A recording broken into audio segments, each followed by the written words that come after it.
Meu Malvado Favorito é uma das franquias de animação mais bem-sucedidas, e além dos filmes serem incríveis, eles têm vários detalhes bem curiosos. Será que você notou os segredos ocultos nos 4 filmes do ex-vilão que todo mundo ama? Os Minions sempre adoraram trabalhar para caras maus, mas eles têm outra característica bem estranha, e a gente não tá falando do amor por bananas. Na verdade, estamos nos referindo ao lado apaixonado deles, que se revela nos momentos mais inesperados. Por exemplo, em uma cena de Meu Malvado Favorito 4, a gente pode ver no fundo um Minion abraçando o outro e beijando sua testa várias vezes. Essas criaturinhas amarelas se amam muito, não é? Mas é claro que esse segredo é só o primeiro de muitos que você vai descobrir hoje no decorrer desse vídeo. Então já pega a sua pipoca e se acomoda no sofá. Tá começando mais um Teen Videos. Teoricamente, Meu Malvado Favorito é uma franquia de super-heróis. Apesar de Gru ser um grande vilão no primeiro filme, ele logo se torna um mocinho e precisa combater algum malfeitor em todos os longas. Tudo isso evoluiu para outro nível no 4º filme, quando alguns Minions passam por modificações e ganham superpoderes, se tornando os Mega Minions. E para quem ainda duvida que é uma saga de super-heróis, o Mega Minion Kevin, que ganhou poderes elásticos, protagoniza uma cena em que tenta utilizar sua elasticidade para parar um trem. Isso é uma referência a um dos momentos mais clássicos de Homem-Aranha 2, que também é um clássico do gênero de super-herói por si só. Na cena original do filme de 2004, Peter Parker para um trem em movimento com a ajuda de teias e muito esforço. O pior é que essa, por incrível que pareça, não é a única referência a Homem-Aranha 2 que acontece no filme. Quando os Minions vão ser transformados em Mega Minions, eles são pegos por alguns tentáculos, estranhamente parecidos com os do Dr. Octopus, o vilão principal de Homem-Aranha 2. Ele é tão amado que teve um retorno triunfal em Homem-Aranha Sem Volta pra Casa. Diante disso, é seguro dizer que os criadores de Meu Malvado Favorito de fato são fãs do Teioso, principalmente desse longa em específico. E faz sentido, porque muitos acreditam que esse é o melhor filme do personagem até os dias de hoje. Na terceira produção existe uma cena muito divertida, em que os Minions invadem um estúdio cinematográfico. Um detalhe fantástico que muitas pessoas deixaram passar despercebido é que o estúdio se chama Mondial Productions e seu logo tem a aparência do planeta Terra. Na verdade, isso é uma paródia da Universal Pictures. A empresa também utiliza o nosso planeta como logo, e Universal tem um sentido bem parecido com Mondial. O melhor disso tudo, a Illumination, que produz os filmes do Gru e dos Minions, é propriedade da Universal. Então o filme meio que tá fazendo uma brincadeira com os próprios donos. Só que a Illumination não faz piada só com os seus parentes, tanto que no segundo filme, Gru vai espiar sua filha Margot enquanto ela sai em um encontro. Tudo normal por enquanto, não é? Quer dizer, não é nada normal ficar espionando a própria filha. Mas o filme é de comédia. De qualquer forma, não é esse tipo de coisa fora do normal que a gente tá procurando, você entendeu? É nessa cena que a Illumination decide fazer referência a uma de suas maiores concorrentes. Gru se esconde atrás de um cacto que tem a forma da cabeça do Mickey Mouse, o mascote da Disney, com as orelhonas de rato e tudo mais. É uma ousadia e tanto, não é? Ainda nessa produção aparece uma dupla de cientistas que não tem muita importância na trama, só que os crachás dos dois revelam que seus nomes são Reynolds e Coffin. Se isso não te trouxe uma epifania, tudo bem. É só porque você não sabe que 2 dos criadores de Meu Malvado Favorito se chamam Pierre Coffin e Chris Reynolds. Ou seja, esse easter egg também é uma homenagem muito legal. Voltando para Meu Malvado Favorito 4, também encontramos algo muito interessante quando Gru e Pop invadem a escola de vilões. No meio da invasão, eles passam por uma faixa motivacional, onde tá escrito "Pense mal, haja pior". Dá pra perceber que a escola é mesmo para vilões quando esse é o tipo de mensagem motivacional que os alunos leem enquanto caminham até o refeitório. Se uma mensagem dessas fosse encontrada em uma escola normal, teria sido colocada por algum aluno delinquente, que com certeza levaria uma bela bronca depois que fosse descoberta. Se você tá adorando esses segredos, comenta aqui embaixo o hashtag malvado, em homenagem ao Gru. Apesar desses filmes serem incríveis, também acontecem alguns errinhos que muitos acabam nem percebendo. Um deles envolve o filho do Gru. O Gru Jr. tem balões de diferentes cores, e como os bebês adoram fazer bagunça, ele começa a estourá-los. Só que o primeiro a ser explodido é o lilás,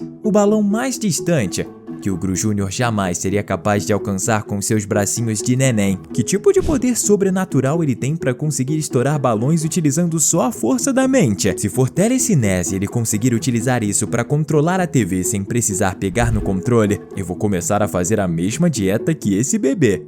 Que deve ser o quê? Leite e mingau? Ainda falando de erros em Meu Malvado Favorito 4, uma das baratas controladas do Maxime Le Mal aparece usando um capacete com uma insígnia do exército, o que faz bastante sentido, já que o vilão utiliza as baratas como seu exército pessoal, só que posteriormente outras aparecem, e os capacetes de todas elas têm um símbolo diferente, que foi inventado por Maxime. Parece até que o design dos símbolos mudou durante a produção, mas acabaram deixando um capacete com um design antigo permanecer na versão final sem querer. Que o El Macho do Meu Malvado Favorito 2 é do México, todo mundo sabe.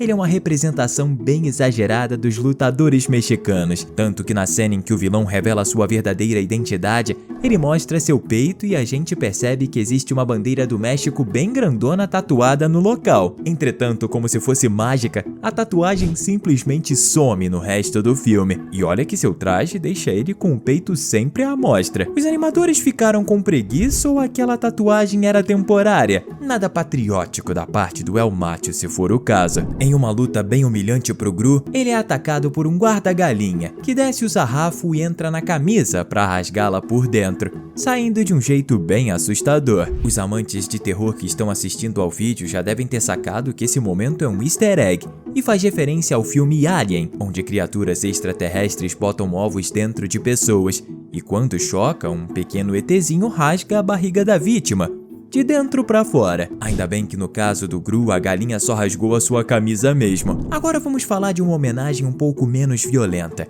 que acontece quando os Minions estão fazendo suco à moda antiga, pisando em um amontoado de frutas até elas virarem um ensopado. Um dos capangas simplesmente mergulha dentro da piscina, e quando se levanta tá com uma peruca de frutas.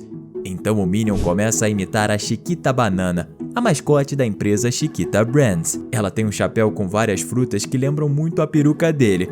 Quer dizer, a Chiquita foi criada bem antes, então é a peruca do Minion que lembra o chapéu dela. A terceira produção começa de uma forma sensacional, com o vilão Balthazar Brett roubando um precioso diamante cor-de-rosa e fazendo com que o Gru precise ir atrás dele. Todo esse conceito não se originou desse filme, e na realidade faz referência a um grande clássico tirado diretamente dos anos 2000, A Pantera Cor-de-Rosa. A gente tá falando do longa em que uma gema rosa é roubada, e dois detetives precisam recuperá-la, não do desenho sobre uma pantera que é literalmente rosa. Embora a série animada seja meio que um spin-off, é impossível negar que a trama da animação da Illumination bebeu da fonte desse clássico. Na verdade, o próprio nome do vilão é uma espécie de referência, mas não a algum outro filme. Balthazar Brett faz um trocadilho com o termo em inglês brat, usado para se referir a crianças mimadas e desagradáveis, exatamente o que Balthazar era quando pequeno, e ainda é, né? Já que a sua idade mental não parece ter evoluído desde então. O termo é escrito com apenas um T, ao contrário do sobrenome dele, que tem dois. Só para não deixar o trocadilho óbvio demais. Se você quiser descobrir mais segredos como esse, aperte o botão de inscrição. Assim você vai sempre receber nossos conteúdos diários sobre as melhores animações que existem. Se você assistiu Meu Malvado Favorito 3, então sabe que o Balthazar não consegue se desapegar da sua adolescência, época em que ele era estrela de um programa que acabou sendo cancelado. Isso fica bem fácil de notar por causa do seu estilo de vestir, que remete totalmente aos anos 80. Só que a referência não é só aos anos 80 em si, mas também é um dos maiores artistas dessa época, Prince, conhecido por muitas vezes apresentar seus shows musicais utilizando blazers roxos. Alguém precisa avisar ao Balthazar que Prince sempre vai ser muito mais estiloso do que ele. O covil do El Macho é aberto de uma forma bem única. Em vez de digitar uma senha, ele tem que pisar na sequência certa em uma pista de dança, com cada quadrado dela fazendo um som diferente. E o som causado pela sequência certa não é qualquer um, mas sim a melodia da música La Cucaracha, uma canção mexicana muito clássica. Imagina só se alguém subisse nesse lugar, fizesse essa sequência sem querer só pra escutar a música e acabasse encontrando a base secreta do vilão. Durante a aula de artes marciais da Agnes em Meu Malvado Favorito 4, um quadro colorido é visto ao fundo, mas pouco tempo depois ele muda completamente e se torna um pôster de algum tipo de filme ou seriado chamado Samurai Sun, o que ao menos combina bastante com uma sala de artes marciais. Os animadores possivelmente decidiram alterar o quadro antigo por um mais interessante e bem feito, mas acabaram se esquecendo de substituí-lo na cena anterior. O primeiro filme solo dos Minions termina com o jovem Gru roubando a coroa da Rainha Elizabeth e dando início à sua parceria com as criaturas amarelas, mas a gente aposta que você não tinha ideia de que a coroa já tinha sido vista em outro filme. No primeiro longa da saga Meu Malvado Favorito, lançado em 2010, a coroa aparece nas mãos de um dos Minions durante a cena em que eles estão oferecendo suas economias para ajudar o chefe a realizar seu sonho de roubar a lua. Ou seja, a coroa continuou na casa do Gru por todos esses anos, já que Minions é uma prequel. Será que os criadores da saga já tinham planejado os acontecimentos de um filme que chegou aos cinemas só 5 anos depois? Terminando com outra referência da primeira produção, a cena em que o Gru vai pedir um empréstimo do Banco do Mal revela pra gente que o Sr. Perkins tem um quadro de si mesmo no local, mas não é um quadro qualquer. Ele é uma paródia de um quadro muito famoso que retrata Napoleão Bonaparte. Estamos deixando 2 conteúdos incríveis para você continuar se divertindo aqui com a gente. Valeu e até a próxima!